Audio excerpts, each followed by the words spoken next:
মিজানের পাল্লায় সবচেয়ে ওয়েটফুল আমল হবে, সবচেয়ে ভারী আমল হবে, মিজানের পাল্লাকে অনেক বেশি ওজনই করবে, আপনার নেক আমলের পাল্লাকে ভারী করে আপনাকে জান্নাতে যাওয়ার পথ সুগম করবে। সে আমল হলো আল্লাহর জিকির, বিশেষ করে সুবহানাল্লাহ, আলহামদুলিল্লাহ এবং একটু আগে লা ইলাহা ইল্লাল্লাহ জানলাম, সেই সাথে আল্লাহু আকবার, এই চারটি বাক্য সুবহানাল্লাহ, আলহামদুলিল্লাহ, লা ইলাহা ইল্লাল্লাহ, আল্লাহু আকবার। যত জিকির এবং দোয়া আছে আপনারা দেখবেন যে ঘুরে ফিরে এই চারটি বাক্যের ব্যবহার সবচেয়ে বেশি করতে বলা হয়েছে। এই জন্য নবী করিম সাল্লাল্লাহু আলাইহি ওয়াসাল্লাম সহিহ মুসলিমের হাদিসে বলেছেন, আলহামদুলিল্লাহি তামলাউল মিজান।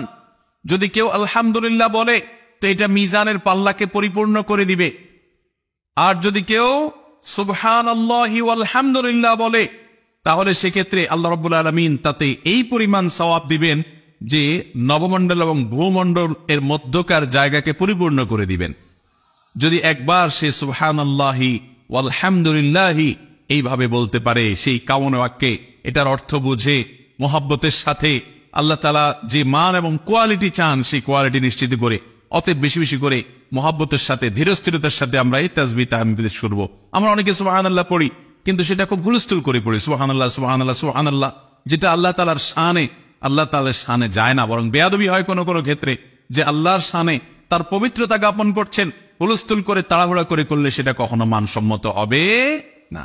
ভাইরা আমার, এই সম্পর্কে যে হাদিস একটা ইতিমধ্যে আমরা জানলাম যে আলহামদুলিল্লাহ এটা মিজানকে পরিপূর্ণ করে কিয়ামতের ময়দানে করবে।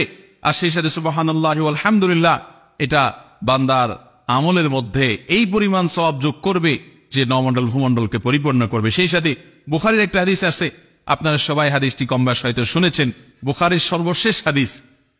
নবী করিম সাল্লাল্লাহু আলাইহি ওয়াসাল্লাম বলেছেন, কালিমাতানে খাফিফাতানে আলাল লিসান ফাকিলাতানে ফিল মিজান হাবিবাতানে ইলার রহমান। দুটি বাক্য আছে যে বাক্যগুলো মুখে বলতে খুবই সহজ অথচ আল্লাহর কাছে খুবই প্রিয় আর মিজানের পাল্লায় অনেক বেশি ভারী হবে। সে বাক্যগুলো কি?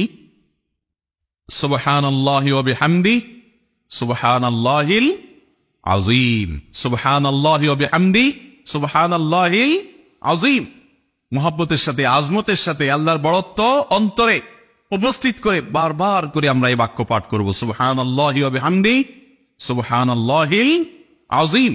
অর্থাৎ আমি পবিত্রতা বর্ণনা করছি আল্লাহ রাব্বুল আলামিনের প্রশংসা সহকারে পবিত্রতা।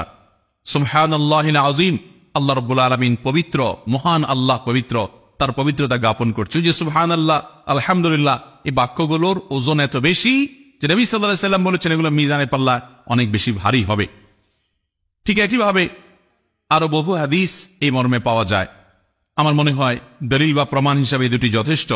তাহলে আমরা দ্বিতীয় আমলও পেয়ে গেলাম, সেটা হলো বেশি বেশি সুবহানাল্লাহ, আলহামদুলিল্লাহ, লা ইলাহা ইল্লাল্লাহ এবং আল্লাহু আকবার, এই বাক্যগুলো বেশি বেশি পাঠ করলে মিজানের পাল্লাকে অনেক বেশি ওজনই করে।